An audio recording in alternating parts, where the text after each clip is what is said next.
चलिए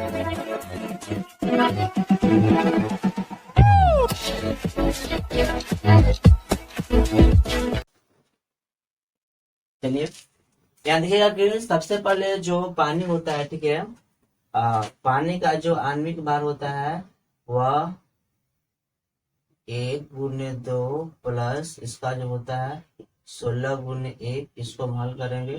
2 + 16 बराबर कितना होगा? 18 ग्राम होगा। तो हम जानते हैं कि देखिएगा यहाँ पर 18 ग्राम वाटर में जो इलेक्ट्रॉन्स और प्रोटॉन्स होंगे उनकी मात्रा इतनी होगी 6.02 गुने 10⁻23। इसीलिए 250 ग्राम में कितनी होगी हम यहाँ से फाइंड करेंगे। 6.02 गुने 10⁻23 बटे यहाँ कितना हो गया 250। इससे हम लोग हल करेंगे तो हमारा आएगा 602, यहाँ हम लोग लिख सकते हैं 25 गुने 1000 कर देंगे यहाँ पर ही, और यहाँ 10⁻23 602 यहाँ 25 कर लेंगे, और यहाँ हमारा जो है इससे हम लोग 3 कटेगा तो यहाँ पे हमारा आ सकता है 20। ठीक है, और इस तरह से जब हम लोग इसे हल करेंगे तो यहाँ हमारा आंसर आ जाएगा इसे अगर हम लोग हल करें फाइनली तो हमारा आंसर आएगा 8.36 गुने 10⁻23 इस तरह से। तो 250 ग्राम में कितने इलेक्ट्रॉन या प्रोटॉन होंगे इसकी मात्रा यहाँ निकल गई 8.36 गुने 10⁻23। ठीक है, आप इसे थोड़ा सा अच्छी तरह से एक्सपेंड करके और इसे बना सकते हैं। तो चलिए अब हमें यहाँ पर जो हमारा आ गया, यह हमारा नंबर आ गया इलेक्ट्रॉन का, या तो इलेक्ट्रॉन का या तो फिर प्रोटॉन का, ये दोनों का मात्रा। तो आप कह रहे हैं कि इतना इलेक्ट्रॉन या प्रोटॉन में बताओ आवेश कितना होगा। तो आवेश निकालने के लिए हम वही फॉर्मूला यूज करेंगे। यहाँ देखिएगा Q बराबर N का मान आपको यहाँ पे दिया गया है 8.36 10⁻23 गुने, और E का मान आप जानते हैं ऑलरेडी 1.6 गुने 10⁻−19। और जब इसे हम लोग हल करेंगे तो हमारा फाइनली उत्तर आएगा 1.34 10⁻7 कूलम आंसर। तो इस तरह से दोस्त जब भी आपको कोई वेट दे, ठीक है, तो सबसे पहले आपको एवोगाड्रो संख्या का मान आना चाहिए। जो भी हो, या तो कोई मेटल रहेगा कि इतना ग्राम मेटल में कितना होगा, तो हम मानेंगे कि उस मेटल का जो वेट आएगा, यहाँ से आप उस मेटल का जो आणविक द्रव्यमान होगा उसमें अगर इतना होता है तो जो गिवन होगा उसमें कितना होगा, और इस तरह से आप उसमें इलेक्ट्रॉन और प्रोटॉन की कुल संख्या ऐड कर सकते हैं, फाइंड कर सकते हैं, निकाल सकते हैं। और जैसे ही आपको इलेक्ट्रॉन या प्रोटॉन की संख्या मालूम हो जाती है फिर आप उसमें चार्जेस आसानी से निकाल सकते हैं। चलिए अब हम लोग बढ़ते हैं चौथे क्वेश्चन की ओर। देखिएगा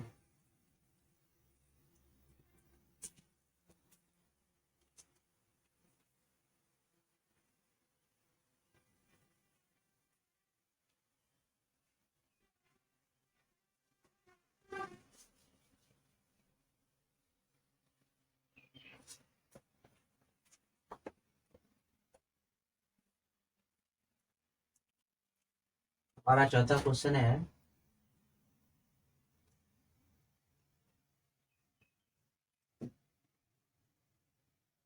आप इसे इस तरह से समझिए कि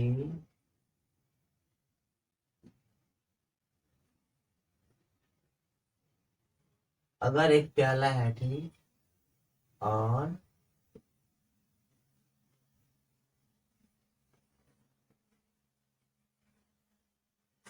अगर किसी प्याला में 200 ग्राम पानी है, इसमें 200 ग्राम पानी है, तो आप बताइए कि इसमें आवेश कितना होगा, इसमें आवेश के मान कितना। 200 ग्राम पानी में आवेश के मान हमको निकालना है। एक बार फिर से हम लोग वही प्रोसेस यूज करेंगे। क्योंकि देखिएगा 18 ग्राम में जो इलेक्ट्रॉन और प्रोटॉन होंगे वह होंगे 6.02 गुने 10 के पावर 23। 6.02 गुने 10 के पावर 23, इसीलिए 200 ग्राम में कितना होगा, तो 6.02 गुने 10 के पावर 23 बट्टे 18 गुने 200। जब इसे हम लोग हल करेंगे तो हमारा फाइनली जो इलेक्ट्रॉन आएगा, आप इससे हल कर सकते हैं इस तरह से, 602, यहाँ पे इस तरह से कर सकते हैं। दशमलव के बाद 2 अंक है, 2 जीरो नीचे करते हैं हम लोग, और यहाँ पर 10 के पावर 23 और यहाँ से 2 जीरो भेज दीजिए, तो 23 तो 25 हो जाएगा, और यहाँ से आप 2 कर सकते हैं। यहाँ से कीजिएगा तो 1204, यहाँ 18 कर दीजिए, और गुने 10 के पावर, यहाँ 2 जीरो कैंसिल हो जाएंगे, 10 के पावर 23 इलेक्ट्रॉन्स या प्रोटॉन्स बचेंगे। तो इस क्वेश्चन में हमें पूछ रहा है कि उस पर कितना चार्ज हुआ। तो सबसे पहले हम लोग फाइंड किए कि 200 ग्राम में कितने इलेक्ट्रॉन होगा। तो यह हमारा जो है 1204 या फिर 1204 बटे 18 गुने 10 के पावर 23, यह हमारा नंबर ऑफ इलेक्ट्रॉन आ गया, या नंबर ऑफ प्रोटॉन, या फिर टोटल मान कर सकते हैं। तो अब हम इसी फॉर्मूला को यूज करेंगे, Q बराबर एन का मान यहाँ से यूज करेंगे, 18 गुने 10 के पावर 23, और यहाँ से जो हमारा ए का मान है यह 1.6 गुने 10 के पावर-19, और जब इसे हम लोग हल करेंगे तो हमारा फाइनली उत्तर आएगा 1.07 गुने 10 के पावर 7 कूलम आंसर। तो यह क्वेश्चन दोस्त आपको सेम क्वेश्चन था जो क्वेश्चन नंबर 3 था। आप कोई दिक्कत हुई तो आप उसे कमेंट बॉक्स में लिखे, ठीक है। नेक्स्ट वीडियो हम लोग उससे अवश्य लिखेंगे। चलिए इस तरह से हम लोग 5वां क्वेश्चन शुरू करते हैं।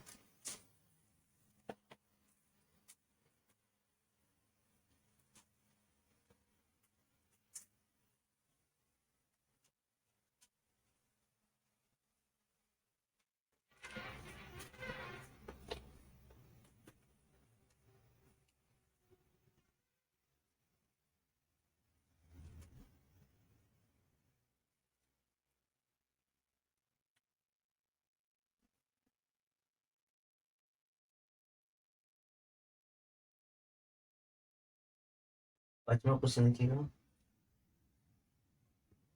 जब कांच की छड़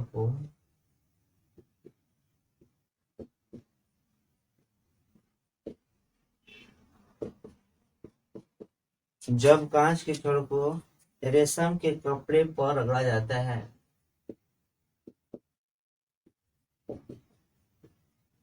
रेशम के कपड़े पर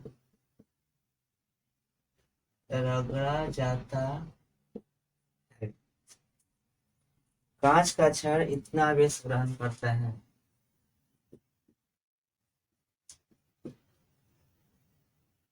कांच का छड़ प्लस 1.6 गुने 10 के पावर-12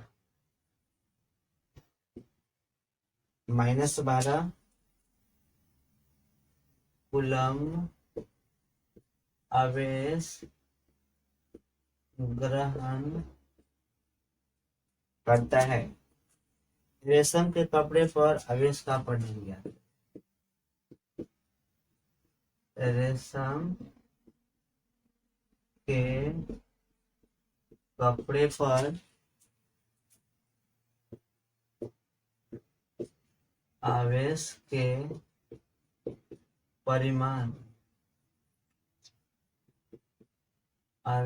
परिमाण,